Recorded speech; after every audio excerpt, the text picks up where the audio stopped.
rwa gatatu, rwa kana, rwa gatano na makofi, makofi, makofi, makofi, makofi, makofi. Karibu kiongozi wetu, useme na akina mama na uongeleshe taifa la Jamhuri la Kenya.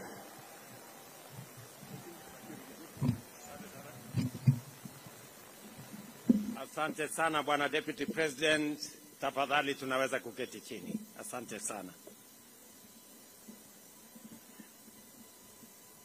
Mheshimiwa Naibu wa Rais, waheshimiwa mawaziri mlio hapa, waheshimiwa magavana, wabunge wa bunge la kitaifa na bunge la kaunti, ndugu wananchi wa Embu, hamjambo.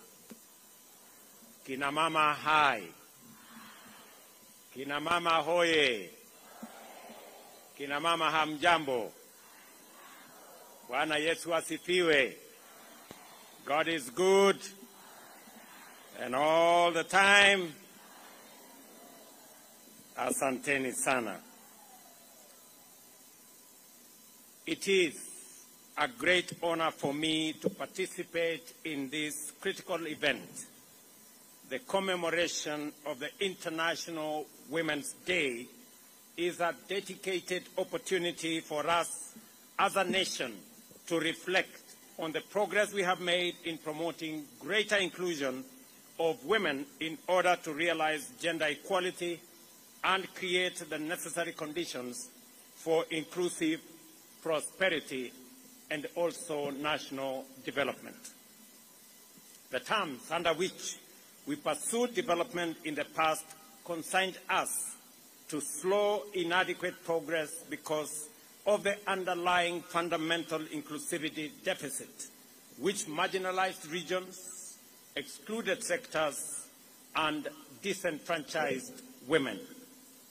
Not only did the majority of our people end up poor and deprived of opportunities to change their prospects, but structural and systemic discrimination also guaranteed that women inevitably fell among the most vulnerable people in our society. It is difficult today to take seriously any growth and development strategy which deliberately leaves behind everyone, let alone 50% of our communities and national family. Yet we realize with clarity that historically this is what happened with all development initiatives which did not proceed on the basis of inclusivity and equality. Unemployment in general denied women the opportunity to participate in production, and through archaic institutions which denied women equality, women who worked hard were deprived of the fruits of their contribution and labor. As a result, we were not only marginalized, but also perpetually vulnerable to much greater exploitation, violence, insecurity, conflict, ill health, and every other adversity to which our societies were prone. Even today, there are many parts of our country where the mental image of wealth, power, and status is still male, while that of poverty and suffering is female.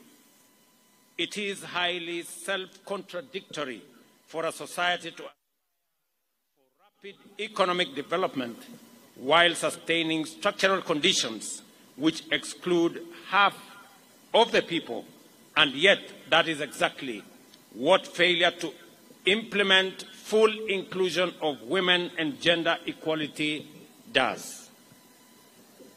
Under Article 10 of our Constitution, it requires us to observe and actualize human dignity, equality, social justice, inclusiveness, non-discrimination, and the protection of the marginalized as national values and principles of governance, which must define both the process and outcomes of every economic, social, cultural, and political endeavor. Under Article 27(3), the Constitution stipulates that women and men have the right to equal treatment, including the right to equal opportunities in political, economic, cultural, and social spheres. To ensure that inclusion remains at the agenda of national renaissance, the Constitution mandates the state to take legislative and other measures, including affirmative action programs and policies, to redress any disadvantages suffered by individuals or groups because of past practices. More specifically, these measures should implement the principle that not more than 2/3 of members of elective or appointed bodies shall be of the same gender. Our blueprint for radical national transformation must therefore be underpinned by the imperative to facilitate the full engagement and robust participation of women in every dimension of our development agenda. The bottom-up economic transformation agenda thus recognizes the unprecedented radical power in facilitating the full contribution of all our people in every sector, rather than just half of them. Twice as many opportunities will be created and exploited, and twice as much productivity will be unlocked. In our plan, we recognize the need to change the prevailing conditions and situations where female participation is key in key economic sectors remain minimal, with a vast majority of those women who participate being consigned to low-income employment and enterprise and under poor working conditions. Generally speaking, women remained excluded in decision-making within our governance and political institutions, while millions suffer or are vulnerable to sexual and gender-based violence. Moreover, health services have been inadequate for the needs of women and remained inaccessible and unaffordable. Environmental degradation, pollution, and climate change have complicated the lives and livelihoods of women, increasing their responsibilities in unpaid care work and thus accelerating poverty, early marriage, childhood pregnancies, and other disadvantaged conditions. Through highly intentional interventions, our bottom-up economic transformation agenda prescribed a pathway to transform the conditions, contributions, and participation of women in national development by deliberately eliminating every cultural, political, social, and other excuse for treating women unjustly. To achieve this, we recognize that we would have to direct unprecedented levels of investment to promote inclusion and affirmative action in socio-economic sectors. Specifically, we undertook to provide financial inclusion and capacity building for women through interventions like the Hustler Fund in women-led cooperative societies, chamas, merry-go-rounds, and table banking initiatives, and to take measures to protect them from predatory lenders. We've also resolved to be highly intentional, as I was requested here by the women rep of Embu County, in actualizing the constitutional gender inclusion principle, or the one-third rule, through various strategies, including at the party level and policy levels for elective representative positions in Kenya. Our agenda also committed to confront the issue of violence against women more directly, including through the deployment of increased personnel at the gender desks in our police stations and enhanced funding for the anti-female genital mutilation campaign, as well as upholding the dignity of girls and women, especially in learning institutions, by providing menstrual hygiene products free of charge. The impact of this investment has been radically transformative. As I explained yesterday, During the launch of the G7 Caucus strategy, women have remained consistent in the uptake of various financial inclusion funds. And at the same time, we have disbursed 942 million to 1.4 million women who are members of 53,000 women groups and that are already accessing affordable financial facilities through the Women Fund. I have asked the CS responsible for Women Enterprise Fund, Madams Aisha Jomo here, that we will do at least 3 things that must make women enterprise significant, different, and intentional. Number 1 is to eliminate the requirement for collateral when women are borrowing money from Women Enterprise Fund. Number 2, to reduce interest rate for women borrowing under Women Enterprise Fund to only 6%. And number 3, that we are going to enhance the money as the ministry works on eliminating and structuring the fund so that we can reach more women in Kenya. I also undertook yesterday that on the matter of the 2/3 gender rule, I am happy that members of parliament have now committed that the quest, the search for this solution on the 2/3 gender rule will be found this time round. Kwa hivyo nataka wamama wajue, vile tumesema, katiba ya Kenya inasema ya kwamba wamama wapatiwe nafasi sawa na wanaume katika uongozi wa taifa letu la Kenya. Na sababu hiyo tumekuwa tukijaribu kubadilisha katiba ndio kina mama wapate nafasi yao katika uongozi wa taifa letu la Kenya. Nataka niwaambie kina mama ya kwamba niliandika taarifa kwa bunge letu la Kenya kuwashawishi ya kwamba hii changamoto tumekuwa nayo, mambo ya katiba ambayo tulipitisha ya kuwapatia kina mama nafasi yao ya uongozi katika Kenya. Jameni, safari hii tuungane sote, kina mama pamoja na wanaume, kubadilisha sheria yetu ndio kina mama wapate nafasi yao ya uongozi katika taifa letu la Kenya.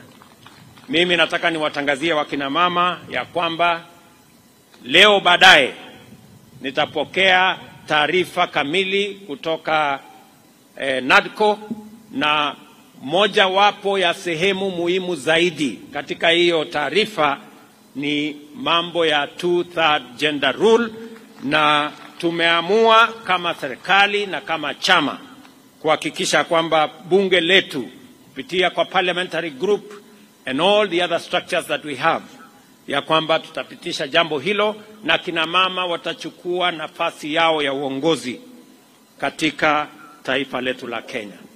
Vile vile nataka niwatangazie kina mama hapa kwamba leo asubuhi, kwa sababu ya heshima ya kina mama wa taifa letu la Kenya, leo asubuhi nimewapatia kina mama 10 kuwa mabalozi wetu katika nchi mbalimbali ya dunia, na vile vile kuwapatia kina mama wengine 6 deputy ambassadors kama pia heshima ya siku hii ya International Women's Day. And I am saying this as part of the celebration of this International Women's Day in Embu. This morning, I have appointed 10 more women as ambassadors in different parts of the world, and another 6 deputy ambassadors in recognition of the contribution of women to the leadership of our nation. Vile vile, ningependa kuambia kina mama hawa kina mama viongozi, imesemekana pale nyuma kwamba ile kazi mwanaume anaweza kufanya, mama anaweza kufanya zaidi. What men can do, women can do better. Na mimi ni shahidi, kwa sababu baraza letu la mawaziri, kwa ile kazi ya muhimu 5 ambayo tumeweka katika manifesto yetu, kina mama hawa wanaongoza katika nafasi 4 ya manifesto yetu. Mimi nataka niwaulize kina mama, kwa sababu niko hapa Embu leo. Nilikuja kuanzisha mpango ya housing hapa Embu, na nitarudi hapa. Nishakubaliana na viongozi wa Embu ya kwamba nitarudi hapa kabla ya mwisho wa mwezi huu. Nitakuwa hapa Embu tena, kwa sababu ile kazi ya housing ambayo nataka kina mama waelewe ni nini tunafanya ili kuwapa kina mama wa taifa letu la Kenya nafasi sawa ya kujisimamia, kujiendeleza na pia kuchangia katika kuendesha taifa letu la Kenya. Ya kwanza ni mambo ya housing. Program ya housing inaongozwa na mama waziri anaitwa Alice Wahome. Na kufikia sasa tayari tuko na sehemu ama nyumba ambayo tunajenga Kenya, nyumba 1,100, na tuko na vijana wanaofanya kazi katika program ya housing. Vijana zaidi ya 1,150 wanafanya kazi katika sehemu ama mpango wa housing, kwa sababu tunaelewa ya kwamba mtoto akikosa ajira, mwenye anapata matatizo ni mama nyumbani. Mzee akikosa kazi, mama anazumbuka, kwa sababu kisirani yote ya kukosa kazi inaelekezwa kwa kina mama. Kwa hivyo mpango yetu ya kuhakikisha ya kwamba tuko na nafasi ya ajira katika taifa letu la Kenya ni mojawapo ya mambo ambayo tunafanya ili tuhakikisha ya kwamba tuko na taifa ambayo inaweza kujisimamia. Jambo la pili, program yetu ambayo tunaendesha kwa mambo ya kuhakikisha kwamba tuko na matibabu. Na nataka nimshukuru gavana wenu hapa, kwa sababu mimi na yeye tumeungana katika ile program ya community health promoters. Hapa Embu muko na community health promoters zaidi ya 1,500. Hawa wote wametambulika na huyu mama Ses Mbarire, na mimi nimempatia equipment ya kuhakikisha ya kwamba wanaweza kwenda kusimamia mambo ya matibabu katika kila kijiji. Vile vile mama mwenzake anaitwa Susan Namkumicha, ndiye anasimamia afya katika taifa letu la Kenya. Na nimesikia hapa kina mama wakisema mtoto akiwa mgonjwa, mama ndio daktari. Mzee akiwa mgonjwa, mama ndio daktari. Mama mwenyewe akiwa mgonjwa, pia yeye ni daktari. Na kwa sababu hiyo tunataka kurahisisha kazi ya wamama kushughulikia matibabu katika taifa letu la Kenya. Na ndio sababu hiyo tumesema tunafanya mambo 4 ya muhimu, na ndio tumebadilisha sheria. Tuko na sheria mpya. Ya kwanza ni kuhakikisha ya kwamba matibabu inapatikana katika kila kijiji kupitia kwa community health promoters.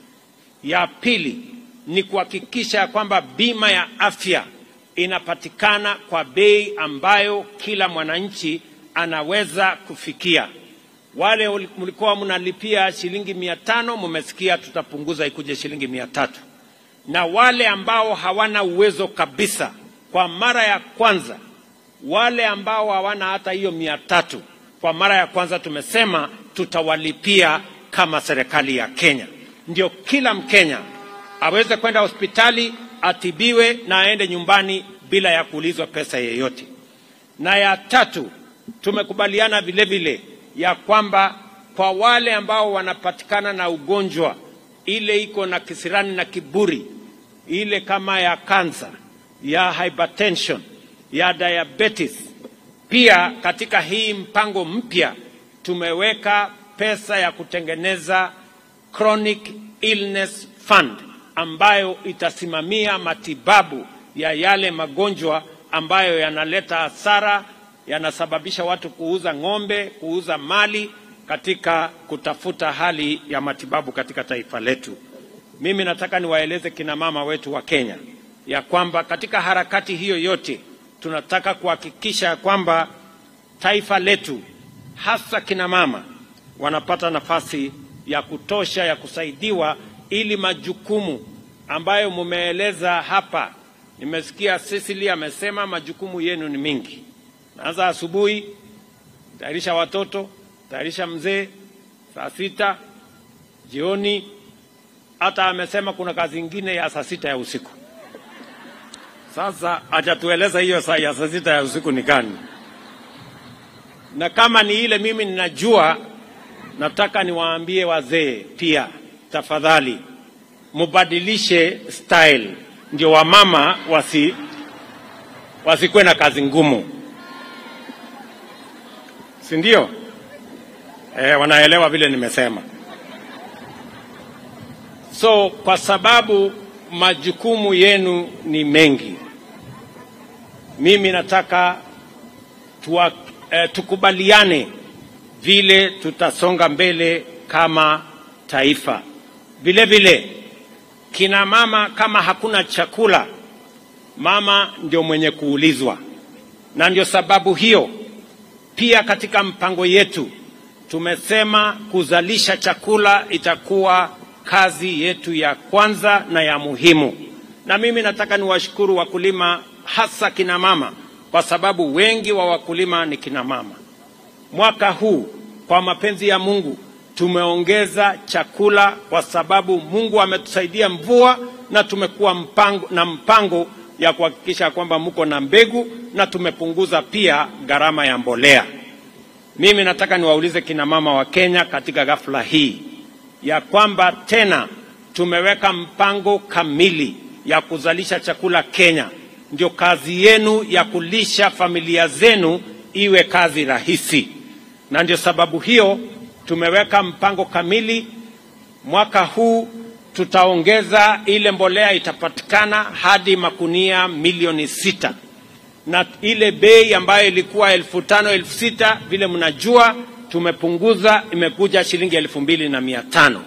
Na mwaka huu ama mwaka uliopita, kwa mapenzi ya Mungu, mazao yamepatikana kwa wingi na chakula imeanza kupatikana kwa njia ya urahisi. I want to ask farmers, especially our women, because they are the backbone of our agriculture, that this time round we double our efforts. We have made arrangements on how we are going to ensure that our agriculture expands, our productivity expands. We are going to deliver more seed, affordable fertilizer, and support farmers so that we can eliminate the shame of hunger in our country. Nataka vile vile niwaeleze kama kina mama wa taifa letu la Kenya kwamba katika harakati hiyo pia mama mmoja hapa nimemtuma apange ajira ya vijana wa Kenya kule nchi ya nje, na tuko na hiyo mpango. Leo asubuhi nilikuwa na mkutano mkubwa ya kupanga vile ajira itapatikana kwa mitandao, tuhakikisha kwamba digital jobs become a reality. And I want to ask our girls and our women to focus their attention on the opportunities that we have for employment, so that they don't become vulnerable to vices of early pregnancies and also other vices. And I want to commit that the government of Kenya, we are going to mobilize every resource to protect our girls, to protect our mothers, to protect our wives, to protect our women, and to protect our daughters. Tutahakikisha ya kwamba kina mama wa taifa letu la Kenya wasipatikane mahali ambapo kuna watu wanataka kuwatumia kwa njia ambayo sio nzuri. Mimi nataka niwaulize vile vile kwamba kina mama tusaidiane, wazee tusaidiane. And I want to ask the women of Kenya to listen to me. As we believe in you, the women of Kenya must believe in themselves. It begins with women believing in themselves. And we will work, we will do whatever we can to support women. But I must say to the women of Kenya, you must start by believing in yourselves. That way, you can make progress, and together we can make progress. Kwa hivyo, mimi nataka niwashukuru sana kwa nafasi ambayo mmenipatia hapa Embu. Mimi nataka mjue ya kwamba sisi wote, hasa viongozi hawa kina mama walio hapa leo, ambayo tunawaenzi, tunawapenda na tunawatambua. Hawa magavana 7 ambao wamepatikana. Mimi nataka niwaulize kina mama, kwa mapenzi ya Mungu tunataka katika awamu inayokuja ya 2027 tupate kina mama magavana 24 waweze kusimamia mambo ya maendeleo katika taifa letu la Kenya, kwa sababu ile kazi kina mama hawa magavana wanafanya imedhihirika wazi kwamba wanaweza kuendesha mambo ya county kwa njia na taratibu inayofaa. Vile vile nimesikia vile governor wenu wamesema hapa kwa mambo ya upishi ama mambo ya kutafuta vile tunaweza kupunguza mzigo wa kutafuta kuni na kufanya kazi hiyo ingine, mambo ya gas, mambo ya electricity. Mimi nitangaze hapa ya kwamba mwaka huu tumerudisha ile mpango ya last mile connectivity, kupeleka stima kwa manyumba ya wananchi. Mwaka huu katika taifa letu la Kenya tumeweka pesa bilioni 46 kuunganisha stima kwa nyumba 1560. Hapa Embu, we are going to run that program, and it is our intention to connect more households to electricity so that we can make it easier for women to be able to discharge their responsibilities, to have their homes in situations that are proper, and for us to work together as a community. Mimi nikirudi hapa Embu, nimesema mwezi huu tutakuja na mambo yenu ya stima, mambo yenu ya barabara, nimesikia kwa makini, mambo yenu ya maji, mambo yenu ya masoko. Vile mumesikia soko yenu ya hapa Embu town, pale nyuma ilichomeka ikapata matatizo. Mimi nataka niwaambie sasa tumeweka pesa ya kutosha, tutajenga soko hii hapa Embu town, na vile vile tutajenga soko ingine 8 hapa Embu county. Na hizo soko zinaanza vile mmesikia governor amesema inaanza kuanzia next week, na sio hapa Embu peke yake tunajenga soko. Mimi niliahidi mama mboga atafanya kazi mahali kuna heshima, mahali kuna stima, mahali kuna maji, na mmesikia hata kama umepata mtoto, hizi soko tunajenga unaweza kwenda na mtoto kazini. Kutakuwa na mahali mtoto anakaa, wewe ukiendesha na biashara yako. Kwa hivyo tunajenga soko mpya 500 katika taifa letu la Kenya, 8 zikiwa katika Embu County, kwa sababu it is a commitment we made to women, especially traders, especially women in the Republic of Kenya. Kwa hivyo tutashirikiana hivyo. Mimi nataka pia niwaulize kina mama, mkisikia tunaongea housing, nyumba ama boma ni ya mama ama ni ya mzee? Nyumba ni ya nani? Si ni ya mama? Mkisikia tukisema mambo ya housing, ni kwa sababu tunatambua nyumba ni ya mama. Na katika hii program tuko nayo, tunataka kila mama aweze kununua nyumba. Tumeweka hata nyumba ya shilingi 3,000 kila mwezi, kuhakikisha kwamba hapa mjini inapatikana nyumba mama mboga anaweza kununua. mtu ya bodaboda anaweza kununua. Pale nyuma ilikuwa lazima ukue tajiri, lazima ukue na kazi kubwa ndio uweze kununua nyumba. We are making it possible for every Kenyan, including ordinary women and men working in their small businesses, to be able to own a home, because a home is a very critical component of livelihood and of citizenship, because our Constitution mandates us that we must, by Constitution, ensure that people live in decent livelihoods. Mimi nataka niwashukuru sana. Let us all promote peaceful coexistence, effective communication, and the rejection of violence as a method of resolving disagreements or pursuing objectives, whatever they may be. We must embrace communication, tolerance, and respect for dignity of every person, and do our part as men and women to prevent violence against women. We must live up to the sacred commitment in the preamble of our Constitution to nurture and protect the well-being of the individuals, the family, communities, and of course our nation. For us, at this point in our history as a nation, this must begin with feasible action to protect the dignity, well-being, and security of women, and to invest in their effective inclusion in the economic transformation of our country. Congratulations to all our women in Kenya. Happy International Women's Day, and my very best wishes as we forge into the future together as a people. Asanteni sana, Mungu awabariki na tunawapenda sana. Thank you very much.